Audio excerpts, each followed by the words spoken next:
नमस्कार, आप सभी दर्शकों का बहुत बहुत स्वागत करती हूँ। आप देख रहे हैं जस्ट टीवी। मैं हूं नेहा शुक्ला। स्ट्रेट टॉक के साथ एक बार फिर से आप सभी दर्शकों के सामने उपस्थित हूँ।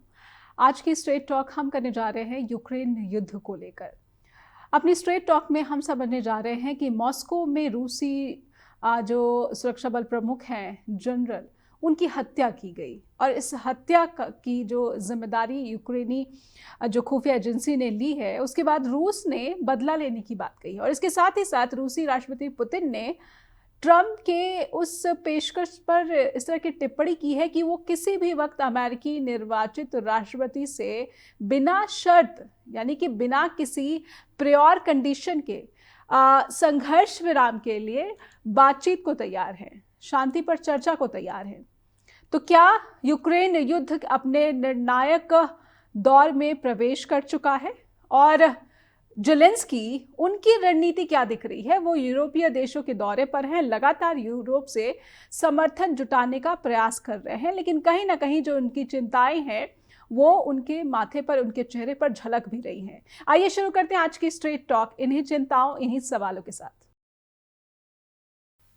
तो स्ट्रेट टॉक में सबसे बड़ा सवाल, और इसको समझने की कोशिश करेंगे कि क्या अब जो यूक्रेन युद्ध है ये और घातक दौर में प्रवेश कर चुका है, क्योंकि रूसी राष्ट्रपति ने अपने जो मिसाइल और सैनिक के जो है एक्सपेरिमेंट जैसी बातें भी कही हैं अपने सालाना समाचार सम्मेलन के दौरान। हमारे आज के जो विशेष अतिथि हैं उनसे आपका परिचय करवाएं, लेकिन उससे पहले हम चाहते हैं कि कुछ तथ्य और कुछ सवाल अपने दर्शकों के सामने रखें यूक्रेन युद्ध से जुड़ा, कि मॉस्को में रूसी सुरक्षा बल प्रमुख जनरल की हत्या की गई और इस हत्या के पीछे रूस ने यूक्रेन की जिम्मेदारी जो है वो उस पर आरोप लगाए हैं, और खुद यूक्रेनी जो खुफिया एजेंसी उसने इसकी जिम्मेदारी ली भी है, और रूस ने कहा है कि वो इसका बदला लेगा, वो खामोश नहीं बैठेगा।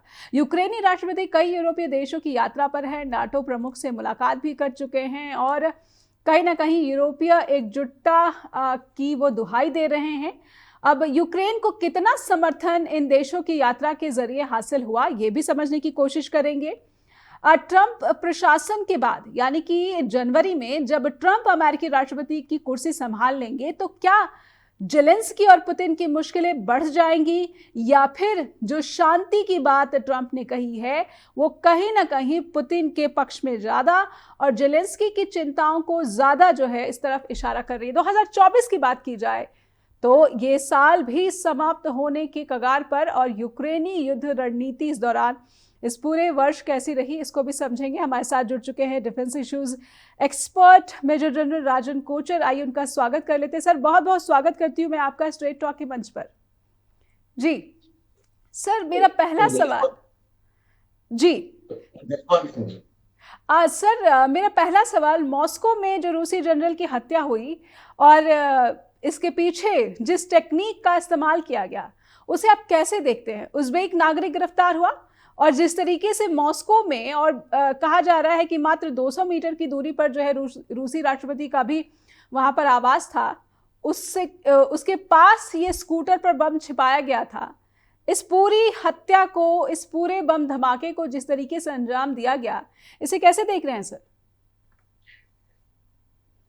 नेहा जी, ये पूरा जो अटैक हुआ है ये कोई इतना कोई नई टेक्निक नहीं है जिससे ये बम ब्लास्ट हुआ है। एक आईडी इस्तेमाल हुआ है, एक इलेक्ट्रिक स्कूटर पर आईडी लगाया गया था।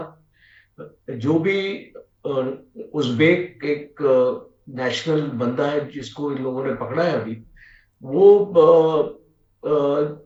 बेसिकली आईडी एक रिमोट कंट्रोल से ऑपरेट था ये, और उसको स्पेसिफिक इंफॉर्मेशन थी जो वो काफी देर से जनरल किरिलोव को फॉलो कर रहा था। उसको पता था कि ये कोई अपना मिलिट्री हेडक्वार्टर नहीं था कि वहां पे इतनी आपकी सुरक्षा हो, एक रिहायशी इलाका था जिसमें अमूमन, अगर आप भारत में भी देख ले या कोई भी देश में देख ले, हम जब अपने घरों में रहते हैं और एक सिविलियन एरिया में रहते हैं, तो अगर हम कंटोनमेंट में नहीं रहते हैं, अपने सिविल एरिया में रहते हैं, तो वहां पे ऐसी कोई सिक्योरिटी नहीं होती।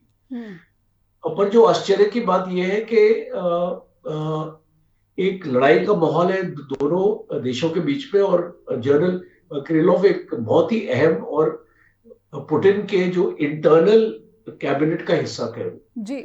और वो एक ट्रस्टेड फ्रेंड थे पुतिन के। और अभी जब हम एक न्यूक्लियर वॉर की बात करते हैं, न्यूक्लियर सिनेरियो को हम आगे लेके जाते हैं, तो वो एक अहम हिस्सा थे उस सिनेरियो में, क्योंकि वो रेडिएशन, बायोलॉजिकल और केमिकल प्रोटेक्शन जो ट्रुप्स का है, वो पूरा पूरा महकमे के इंचार्ज थे 2017 से जी।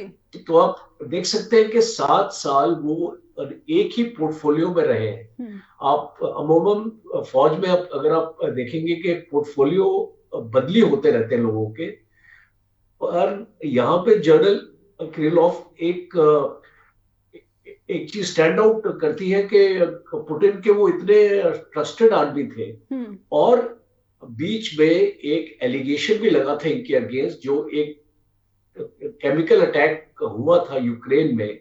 वो बोलते हैं कि मास्टरमाइंड जनरल किरिलोव थे, और बीच में जनरल किरिलोव ने एक बहुत चीज का इसका खुलासा किया था, और वो था कि यूक्रेन के अंदर बायोलॉजिकल और केमिकल प्लांट्स यूएस ने लगा रखे हैं, और वहां पे जितनी भी आपके जो वेपन्स है, केमिकल वेपन्स है, बायोलॉजिकल वेपन्स है, वो वहां पे प्रोड्यूस हो रहे थे। और एक बीच में एक एलिगेशन ये भी लगा था कि ये जो मॉस्किटो होते हैं, ये जो आपके इसको लेके आते हैं, तो इनको भी अमेरिका ने ड्रोन्स के थ्रू जो मॉस्किटोज में एक ऐसा केमिकल इंजेक्ट किया था, जिससे एक वायरस जो रशियन ट्रूप्स डिप्लॉयड थे, वो काफी एक फ्लू की सिचुएशन में कुछ ऐसी खबर आई थी कि फ्रंट पे कि काफी रशियन ट्रूप्स बीमार हो गए, इन्फेक्ट हो गए फ्लू से। तो उस टाइम पे जनरल किरिलोव ने एक बहुत ही कंट्रोवर्शियल स्टेटमेंट दिया था, हो सकता है एक प्रोपेगेंडा भी हो उस टाइम पे, कि ये अमेरिका का काम था। अमेरिका ने जो मॉस्किटोज है ड्रोन्स के थ्रू इस एरिया में भेजे थे। तो आप समझ सकते हैं कि उनको मारने के लिए बहुत वजह थी। इसको वॉशिंगटन को भी वजह थी उनको मारने के लिए, और साथ साथ यूक्रेन को भी, क्योंकि जो केमिकल अटैक यूक्रेन में हुआ था और उसमें काफी यूक्रेनियन सोल्जर्स भी मारे गए थे, ऐसा इसको बताया जाता है। वो किरिलोव की मास्टरमाइंड था वो पूरा। तो अगर हम इसको चीजों को, अगर हम इसका बैकग्राउंड अगर समझे, तो आप समझ सकते हैं कि बहुत बड़ा सिक्योरिटी लैप्स है रशियन की इसको तरफ से। क्योंकि आज आपने जैसे बताया कि क्रेमलिन का हेडक्वार्टर्स, जो उनका मिलिट्री हेडक्वार्टर्स है, वो भी ज्यादा दूर नहीं था इस जगह से। तो हम इसको मान सकते हैं कि एक सिक्योरिटी लैप्स है। और इसमें मैं ये अपनी स्टेटमेंट को दोहराना चाहता हूं कि मैं ये मानता हूं कि इसमें यूक्रेन का अलग से हाथ नहीं था जो इंटेलिजेंस और जिस तरीके का ये अटैक प्लान हुआ है, उसमें मुझे यूनाइटेड स्टेट्स के भी फुटप्रिंट्स दिखाई देते। बिल्कुल, यानी कि सीधे सीधे जो अमेरिकी एजेंसी है उसकी इसमें आप जो है मिली भगत या फिर सीधे इन्वॉल्वमेंट देख रहे हैं। एक छोटा सा ब्रेक लूंगी मैं, और अगर ऐसी आशंका रूस ने भी जताई है तो फिर आप इसके कैसे खतरनाक परिणाम देख रहे हैं भविष्य में देखने को मिल सकते हैं पूरी दुनिया को। एक छोटा सा ब्रेक लेंगे, ब्रेक के बाद लौटेंगे स्ट्रेट टॉक के साथ। फिर से स्वागत है आपका। आप देख रहे हैं स्ट्रेट टॉक। और यूक्रेन युद्ध अब किस मोर्चे पर या फिर किस दौर में पहुंच चुका है, इसको समझने की कोशिश हम कर रहे हैं, क्योंकि मॉस्को में रूसी जनरल की हत्या और यूक्रेन की एजेंसी की ये साजिश और कहीं ना कहीं अमेरिकी फुटप्रिंट की बात हमारे विशेषज्ञ कह रहे हैं। कोचिश सर, मैं ये भी समझना चाहती हूँ कि जिस तरीके से यूक्रेनी एजेंसी की बात इसमें कही गई है, लेकिन मैं ताज़ा स्टेटमेंट जो रूसी राष्ट्रपति पुतिन ने दिया है कि ट्रंप के साथ वो बिना किसी प्री कंडीशन और किसी भी समय बातचीत के लिए तैयार हैं। क्या पुतिन कुछ ज़्यादा ही उम्मीदें लगाए बैठे हैं डोनाल्ड ट्रंप से, इसीलिए उनकी ये टिप्पणी, या फिर वो जनरल की हत्या के बाद भी कहीं ना कहीं अब 2025 में जो है रूस के लिए नया सवेरा और जिसमें युद्ध कहीं ना हो, इसे देख रहे हैं? कि अगर आप पुतिन की स्टेटमेंट को अच्छी तरीके से एनालाइज करें तो उसके दो पहलू हैं उसके स्टेटमेंट के। एक है कि ये आपने जैसे बताया प्री कंडीशन, कोई भी प्री कंडीशनल टॉक्स नहीं होंगी। और जो इसको जेलेंस्की ने जैसे एक कंडीशन रखी है कि वो एक नेटो की मेंबरशिप लेना चाहते, तभी वो यूरोपियन ट्रूप्स को उस बफर जोन जो बनाने का प्लान है उसमें यूरोपियन ट्रूप्स को अलाउ करेंगे। तो इस टाइप की कोई भी प्री कंडीशन पुतिन अपनी टॉक्स के लिए नहीं रखना चाहते, पहली चीज। तो और इसका दूसरा इसको पहलू ये है कि पुतिन ने इसी प्रेस कॉन्फ्रेंस में एक स्टेटमेंट और भी दी है कि हम आज एक एडवांटेजेस पोजीशन में है इस लड़ाई में, और हम जो हमारा मोमेंटम है इस लड़ाई में, हम उस मोमेंटम को रोकना नहीं चाहते हैं, और हम इसको कल्मिनेशन पॉइंट जहां तक हम इस लड़ाई को पहुंचाना चाहते हैं वो कल्मिनेशन पॉइंट हमको हासिल करना है। इसका ये मतलब है, आप अगर कोई भी कैंपेन को स्टडी करेंगे तो हर एक कैंपेन में एक सेंटर ऑफ ग्रेविटी होता है। अगर आप 1971 की लड़ाई में भी जाएंगे तो भारत में कैप्चर ऑफ ढाका जो था उनका सेंटर ऑफ ग्रेविटी था, और जैसे ही ढाका कैप्चर हो गया, इसको भारत को कोई प्रॉब्लम नहीं थी सीज फायर जो पाकिस्तान की तरफ से आया था प्रपोजल एक्सेप्ट करने के लिए जी। तो इसीलिए अब हम इसको एनालाइज करना बहुत जरूरी है कि पुतिन का सेंटर ऑफ ग्रेविटी क्या है। क्या उसका सेंटर ऑफ ग्रेविटी अभी जो उसने हासिल किया है, जो भी एरिया है, जो आपका डोनबास का, आपका डोनेट्स्क का, लुहांस्क का जो एरिया है, खेरसन का एरिया है, मारियोपोल का एरिया है, जो भी एक लैंड ब्रिज की बात होगी, लैंड ब्रिज तो उसने ऑलरेडी अपना बना लिया क्रीमिया के साथ, उसको कोई प्रॉब्लम नहीं है। अब पुतिन कहां पे अपना दबदबा बनाना चाहता है? क्या वो काइव को कैप्चर करना चाहता है जो उसको पहले नहीं कैप्चर कर सका? और इसीलिए आज जो मॉर्निंग में हमने जो देखा, आज काइव के ऊपर बहुत भयानक हमला हुआ रशिया का, उसकी मिसाइल्स का, और 6 फॉरेन एम्बेसीज इस पर टारगेट हुई है। और इसमें खास तौर पे Argentinian embassy, Palestinian embassy, Portuguese और जो और 2-3 और हैं। तो ये इसका मकसद क्या है? इसका मकसद ये है कि अभी एक सर्दियों का मौसम आ चुका है, और पूरा जो वहां पे इलेक्ट्रिसिटी और पावर का इंफ्रास्ट्रक्चर है काइव में, रशिया उसको खत्म करना चाहता, और एक स्ट्रॉन्ग सिग्नल और एक स्ट्रॉन्ग मैसेजिंग यूक्रेन को, स्पेशली जेलेंस्की को, अभी वो यूरोपियन यूनियन में गया है जी। और उसको कोई 35 बिलियन यूरोस का एक पैकेज यूरोपियन यूनियन ने अनाउंस किया कि उसकी मदद के लिए। और बाइडेन की भी अनाउंसमेंट आई है कि $1.2 बिलियन का एक पैकेज इस यूक्रेन के लिए दिया जा रहा है। पर आप इसका फाइनल प्रिंट देखिए, ये जो $1.2 बिलियन है, जिसमें एयर डिफेंस इंटरसेप्टर्स और आर्टिलरी एमुनिशन की बात हो रही है, ये रशिया की यूनाइटेड स्टेट्स की डिफेंस इंडस्ट्री से लिए जाएंगे। रशियन यूएस अपने रिजर्व से नहीं देगा। तो इसका मतलब है कि ये सब एड को यूक्रेन में पहुंचने के लिए महीनों लग जाएंगे और नई ट्रम्प की गवर्नमेंट आ जाएगी। तो इसको मेरा ये मानना है कि it is like playing to the gallery. Zelensky को एक मैसेज दे रहे हैं कि हम आपके साथ हैं, हम आपको एड दे रहे हैं, पर वो एड टाइम पे जेलेंस्की को पहुंचेगी नहीं। तो आप एक सिंपल मैसेज आप इसको समझ सकते हैं। ट्रम्प ये सारा मूव ऑर्केस्ट्रेट कर रहा है क्योंकि ट्रम्प के आते ही आप देखेंगे कि एक पीस का जो टॉक्स का जो नजरिया है वो बहुत स्ट्रांग हो जाएगा। और पुतिन भी चाहता है जब तक ट्रम्प नहीं आए उसके पास 1 या 2 महीने का टाइम है।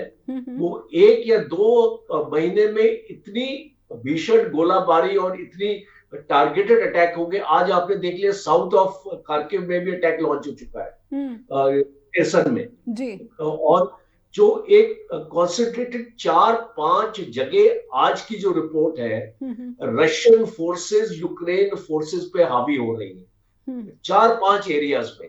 तो अगर हम इसको एक स्ट्रेटेजी का हिस्सा मान के चले तो मुझे इसको ऐसा लगता है कि पुतिन भी समझता है कि उसके पास टाइम बहुत कम है और ट्रम्प के आने के बाद इनके दोनों में एक अंडरस्टैंडिंग है कि ये बैठ के जेलेंस्की के साथ कोई ना कोई समझौता अपना करेंगे। और लास्ट पॉइंट मेरा ये है आप ये मान के चलिए कि अगर जेलेंस्की ये टर्म्स एंड कंडीशन जो पुतिन रखेंगे अगर उसके लिए वो तैयार नहीं होगा, आप ये मान के चलिए कि जेलेंस्की को भी वहां से हटाया जा सकता है।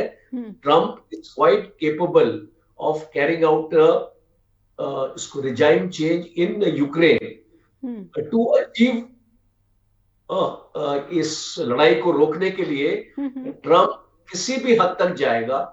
और उसने ऑलरेडी ये फैसला कर लिया। आज उसकी स्टेटमेंट आप देखिए, उसको जनरल का जो ये अटैक हुआ है, जो ट्रम्प के एडवाइजर हैं, वो स्ट्रेटेजिक एडवाइजर है, जो मिलिट्री एडवाइजर, उन्होंने स्टेटमेंट दिया है कि we don't subscribe and Ukraine ने हमको इन्फॉर्म भी नहीं किया इस अटैक के बारे में और हमारे पूछे बिना इसने इस जनरल को स्ट्राइक किया और हम इससे अपने आप को दूर रखते हैं। तो अगर आप ऐसी स्टेटमेंट अगर दे रहे हैं, ट्रम्प की तरफ से ये स्टेटमेंट आती है तो आप एक क्लियर इंडिकेशन आपको मिल रही है कि ट्रम्प के आते ही लड़ाई रुकने वाली। जी, लड़ाई रुकने वाली है, लेकिन जब लड़ाई रुकेगी तो इसकी क्या कीमत यूक्रेन चुकाएगा और क्या यूक्रेन की जो क्षेत्रीय अखंडता है उससे भी जेलेंस्की समझौता करते हुए देखे जाएंगे, क्योंकि कहीं ना कहीं जो यूरोपीय एकता है उस पर भी एक सवाल खड़ा कर रहा है इस पूरी परिस्थिति से। एक छोटा सा ब्रेक लूंगी मैं और ब्रेक के बाद लौटेंगे और इस पूरे सिनारियो को समझने का क्रम आगे बढ़ाएंगे छोटे से ब्रेक के बाद। फिर से स्वागत है आपका। आप देख रहे हैं स्ट्रेट टॉक और सीधे चलेंगे मेजर जनरल राजन कोचर के पास। राजन सर, ये भी समझने की कोशिश करूंगी, ये जो कुर्स्क का इलाका है, रूसी इलाका जिस पर कीव ने कब्जा कर रखा है अगस्त के महीने से, इसकी वापसी को लेकर पुतिन ने कुछ जो है साफ जो है मैसेज नहीं दिया, ना ही उनकी तरफ से कोई स्टेटमेंट आया है। आप इसको कैसे देख रहे हैं? जब आपने कहा कि कहीं ना कहीं आप किसी ग्रेविटी को देखते हैं कि कोई सेंटर पॉइंट होता है जब सीज फायर जैसे मुद्दों पर गंभीरता देखने को मिलती है, तो क्या अभी ये समझे कि कुर्स्क के इलाके को लेकर रूस की स्ट्रैटेजी क्या देखने को मिल सकती है अगले 1 महीने में? सवाल आपने पूछा है, बिकॉज अभी कुर्स्क में तकरीबन 40,000 ट्रूप्स हैं इसको रशिया के, और इसको नॉर्थ कोरिया के भी बताए जा रहे हैं कि 10-12 हजार ट्रूप्स हैं वहां पे। उनकी कुछ सोल्जर्स की वहां पे कैजुअलिटीज भी हुई है, नॉर्थ कोरियन सोल्जर्स अपने मारे गए हैं। एक्चुअली कुछ से एक मास्टर स्ट्रोक था यूक्रेनियन आर्मी के लिए, क्योंकि रशिया ने अपने फोर्सेस यहां से साइड स्टेप कर दिए थे, और इंटेलिजेंस की जो सैटेलाइट है वो इंफॉर्मेशन जो अमेरिका से यूक्रेन को एक्चुअली मिली थी, और यूक्रेन का ऑलमोस्ट 1200 किलोमीटर अंदर घुसा है। तो एक केक वॉक में मानता हूँ इस चीज को, और ये एक क्लासिकल एक एग्जांपल है। हम जब मिलिट्री ऑपरेशन को स्टडी करते हैं, स्पेशली स्टूडेंट्स जो ये प्रोग्राम अपना देख रहे हैं, जो इस पर रुचि रखते हैं, तो उनको इस प्रोग्राम को डीपली स्टडी करना पड़ेगा, किस तरीके से एक जो फौज इतना अच्छा कर रही है लड़ाई में, ऑल ऑफ अ सडन उस फौज का ऐसा सेटबैक हो सकता है, क्योंकि इसमें स्ट्रेटेजी और ऑपरेशनल आर्ट, ये दो चीजें हैं जो मिलिट्री टर्म्स हम यूज करते हैं, उसमें रशिया की एक्चुअली कमी पाई गई। तो अब सिचुएशन क्या है कुर्स्क में कि रशिया ने ऑलमोस्ट 40% वापस ले लिया है, पर अभी भी 800 किलोमीटर का एरिया, 700 किलोमीटर का स्क्वायर किलोमीटर का एरिया लेना बाकी है।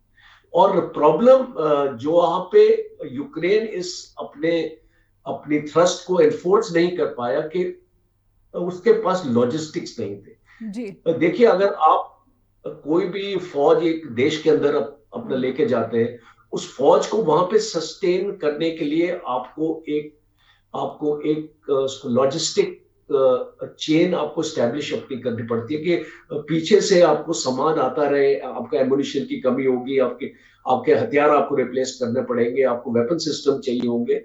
उस टाइप की प्लानिंग यूक्रेन ने नहीं की थी।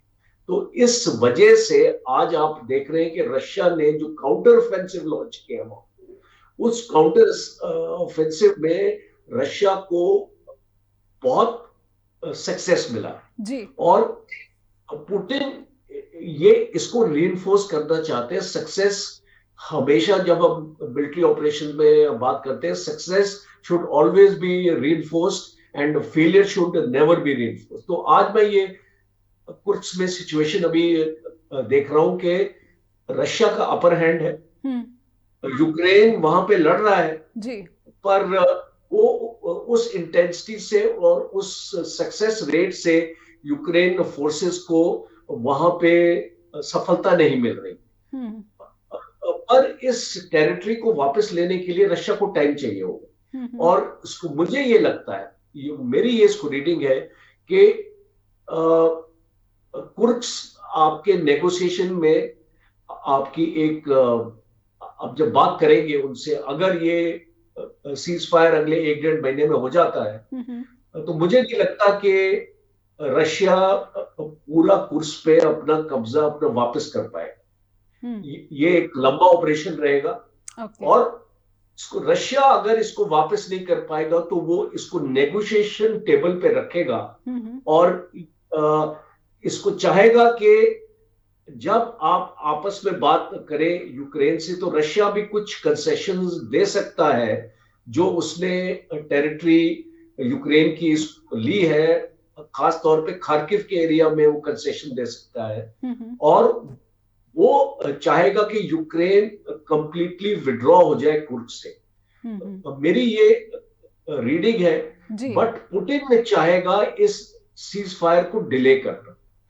पुतिन चाहेगा कि ये सीज फायर तब तक डिले हो जब तक वो कुर्स्क को पूरी तरीके से रिकैप्चर ना कर पाए। ये उसका फर्स्ट ऑप्शन ये रहेगा।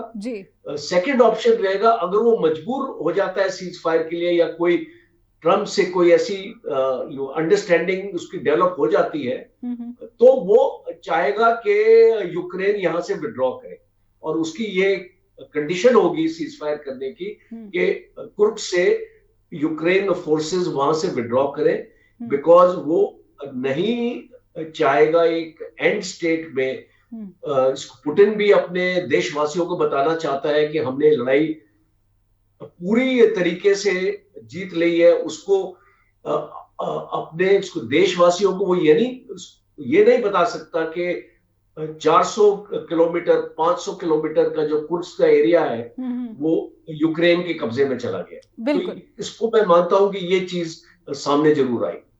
बिल्कुल। एक छोटा सा ब्रेक लेंगे इसी के साथ, उसके बाद जब लौटेंगे तो ये भी समझने की कोशिश करेंगे कि क्या यूक्रेन युद्ध के साथ रूस और मजबूत हुआ है, जैसा कि रूसी राष्ट्रपति पुतिन कह रहे हैं, और जेलेंस्की ने जिस तरीके से पुतिन की शांति वार्ता की बातचीत को लेकर प्रतिक्रिया दी है, उससे क्या अंदाजा या फिर उसके क्या मायने निकाले जाने चाहिए? एक छोटा सा ब्रेक के बाद लौटते हैं। फिर से स्वागत है। स्ट्रेट टॉक देख रहे हैं आप और सीधे चलेंगे हमारे विशेषज्ञ मेजर जनरल राजन कोचर के पास। और इस वक्त यूक्रेन युद्ध की जो स्थितियां हैं उसको हम समझने की कोशिश उनके जरिए कर रहे हैं और अपने दर्शकों तक ये जानकारी पहुंचाने की कोशिश कर रहे हैं। मेजर जनरल, रूस क्या इस पूरे यूक्रेन युद्ध से 2022 के बाद से क्या हम देख रहे हैं कि रूस लगातार मजबूत हुआ है? जैसा ये भी कहा जा रहा है कि सीरिया पे तख्ता पलट के बाद रूस कमज़ोर हो गया है, लेकिन यूक्रेन युद्ध की जिस स्थिति को आप यहाँ पर प्रस्तुत कर रहे हैं, ऐसा लग रहा है कि रूस लगातार मजबूत हुआ है। बेशक उसकी इकोनॉमी में जो है काफ़ी बदलाव आ सका है, प्रभावित हुई है, महंगाई चरम पर है, लेकिन दुनिया के अन्य देश जहाँ पर किसी भी युद्ध का संकट नहीं है वो भी महंगाई से जूझ रहे हैं। इंटरेस्टिंग है क्वेश्चन, बिकॉज ये एक पैराडॉक्स है। इस क्वेश्चन के दो हिस्से हैं जी, और हम इसको पैराडॉक्स बोलते हैं अंग्रेजी में, पता नहीं हिंदी में इसको क्या बोलेंगे हम।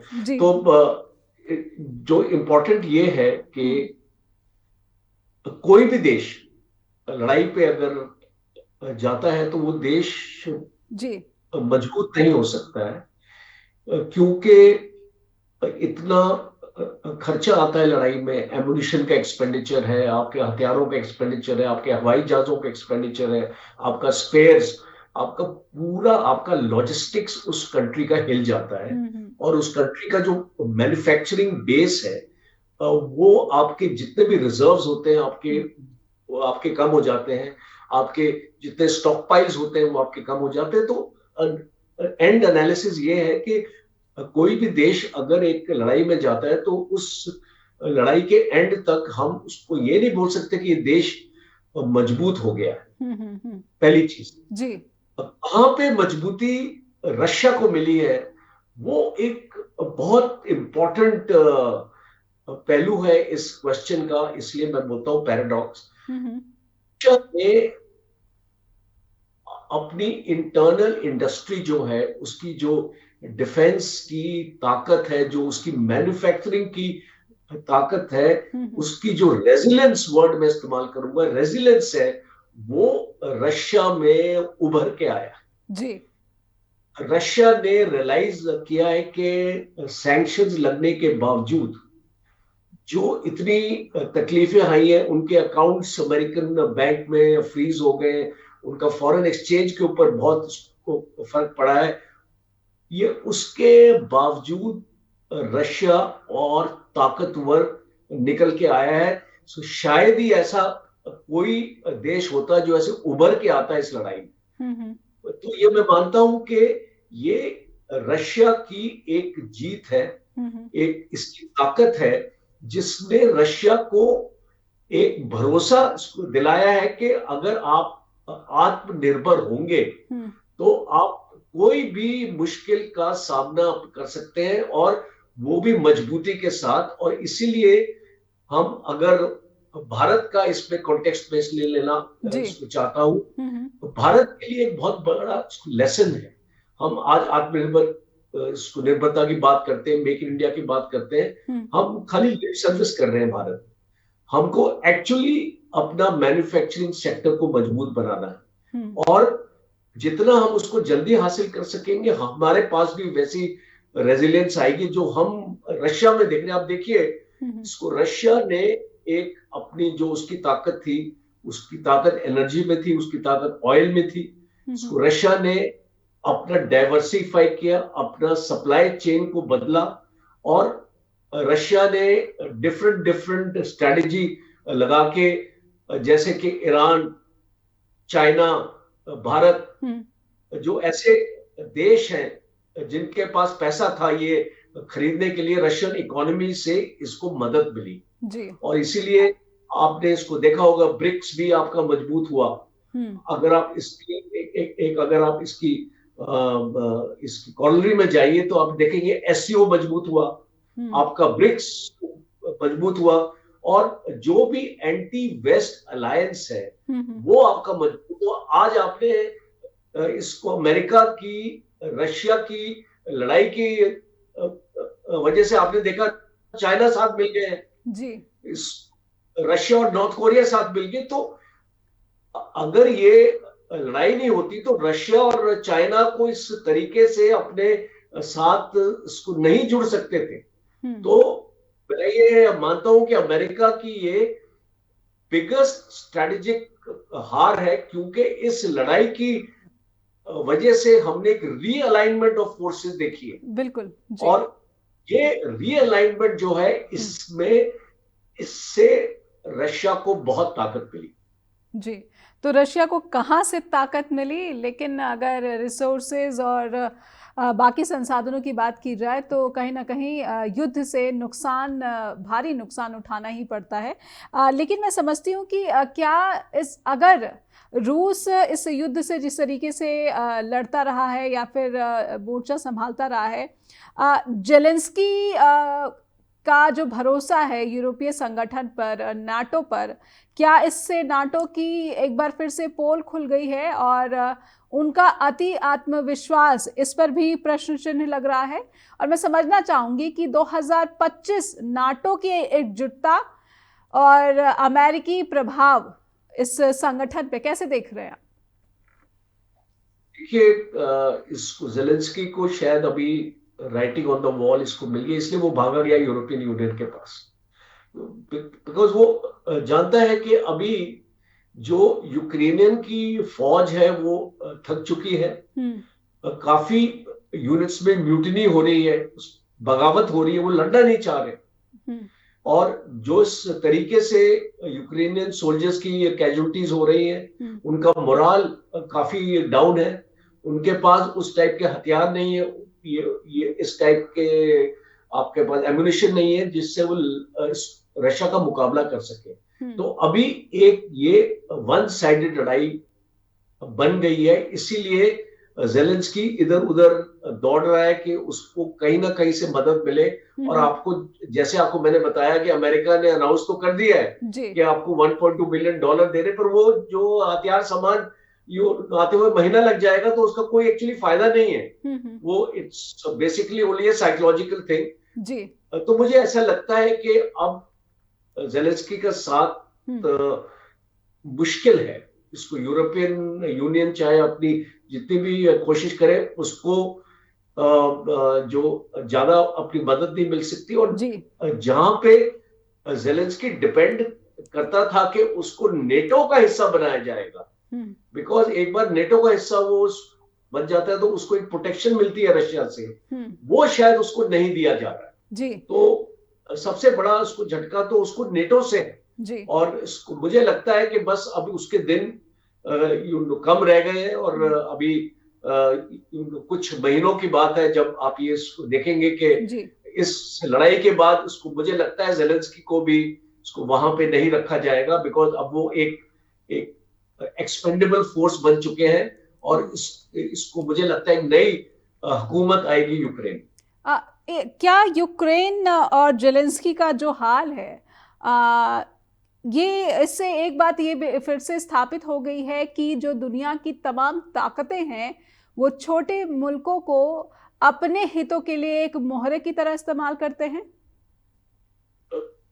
बिल्कुल नेहा जी, आप इस अफगानिस्तान का एग्जाम्पल ले लीजिए, आप सीरिया के एग्जाम्पल ले लीजिए, आप इस कहीं पर भी अगर आप जाएंगे जहां पे अमेरिका ने अपने आप को इन्वॉल्व किया है, तो अमेरिका ने अपने हित के लिए दूसरे देशों का इस्तेमाल किया। इराक का आप एग्जाम्पल लीजिए। सो ये सारे हमारे पास उदाहरण हैं जिस तरीके से सुपर पावर्स अपने नेशनल एम को हासिल करने के लिए दूसरों कमजोर देशों को मोहरा बनाते हैं, उनको स्केपगोट बनाते हैं अपनी लड़ाई लड़ने के लिए। मैं एक बड़ा अच्छा आर्टिकल इसको पढ़ा था मैंने वाशिंगटन टाइम्स में कुछ महीने पहले, जिसमें उसमें लिखा था that it is America's proxy war against Russia.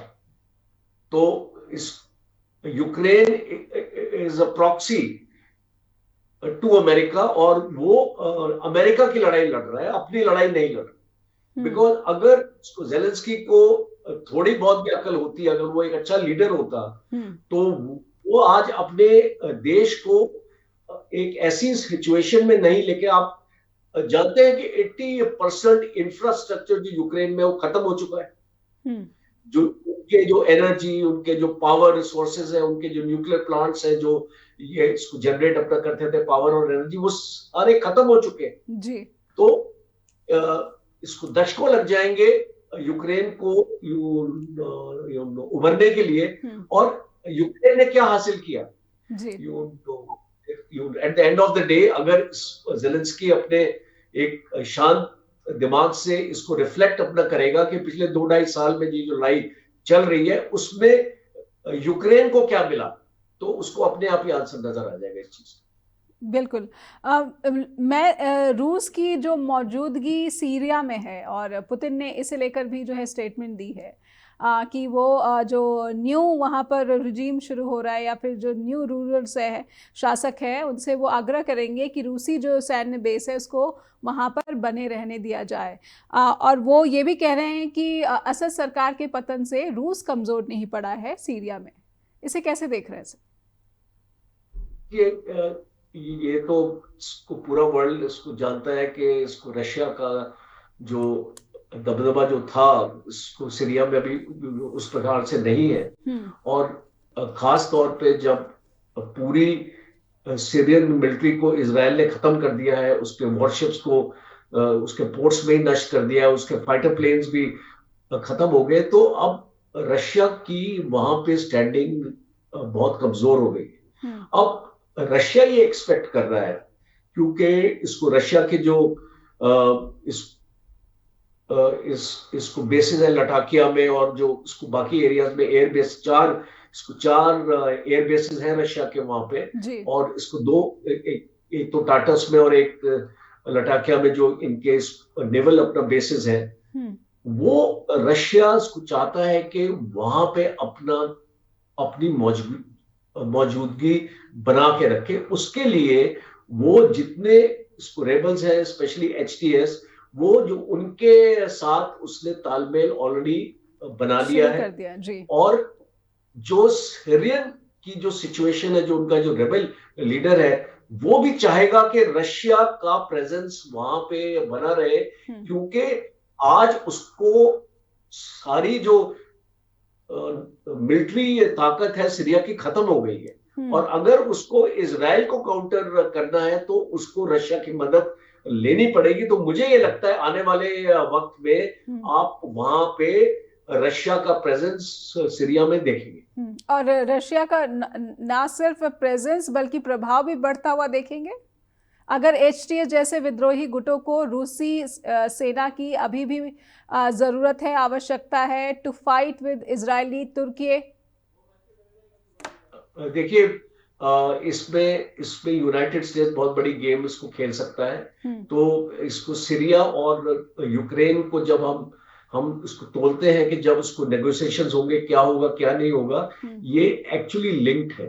तो जब आप देखेंगे कि अगर एक बार्गेन होता है यूक्रेन का, और अगर वो रशिया के फेवर में जाता है, तो उसको मुझे लगता है यूनाइटेड स्टेट्स इसको लीवरेज करेगा सीरिया में, और इसको चाहेगा कि वहां से रशियन की जो भी प्रेजेंस हो वो वहां से दूर हो जाए। और जिस तरीके से इजराइल एक्सपैंड कर रहा है, 40 किलोमीटर अंदर आ चुका है सीरिया के, बिल्कुल, तो क्या आप समझते हैं कि वो उसको छोड़ देगा उस एरिया को?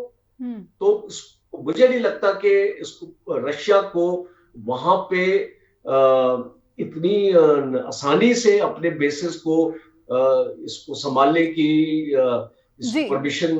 तो मेजर जनरल, जाते जाते मैं बिल्कुल ही लिमिटेड वर्ड्स में आपसे समझना चाहूंगी, दुनिया के दो मुल्क सीरिया यूक्रेन दोनों मोहरे की तरह से प्रॉक्सी वार विदेशी ताकतों की तरफ से इसका सामना करते रहे, और दोनों ही losers at the end of the war. Syria and Ukraine, उनके जो शासनाध्यक्ष या फिर उनके लिए कथित आजादी की लड़ाई लड़ने वाले, they will become loser. I agree with you. और इसको मैं ये भी आने वाले वक्त में देख रहा हूँ कि ईरान का भी ऐसे ही हाल होने वाला है। जी, बहुत बहुत धन्यवाद करना चाहूँगी मेजर जनरल राजन कोचर कि आपने वक्त दिया, स्ट्रेट टॉक के साथ जुड़े और हम दर्शकों तक आपके माध्यम से ये जानकारी पहुंचा पाने में शायद हमारी कोशिश सफल रही होगी कि यूक्रेन का युद्ध जो है वो 2024 के खात्मे तक किस मोर्चे पर दिख रहा है और कहीं ना कहीं ये युद्ध अगले 1 महीने में और भी घातक जो मोड़ पर या फिर दौर में प्रवेश करता देखने को मिलेगा, क्योंकि जब बार्गेनिंग की टेबल पर आएंगे, जब बातचीत की टेबल पर आएंगे रूस और यूक्रेन, तो कहीं ना कहीं जो अपनी पोजीशन वो पहले से मजबूत ज़रूर बनाए रखने की पूरी कोशिश करेंगे इस दौरान। बहुत बहुत धन्यवाद करना चाहूँगी स्ट्रेट टॉक के दर्शकों से। लगातार हमें फीडबैक मिल रहा है, लेकिन अपेक्षा लगातार बनी हुई है कि आप हमें लिखिए info@justbroadcasting.com और neha@justbroadcasting.com पर भी। आप देखते रहिए जस्ट टीवी। नमस्कार।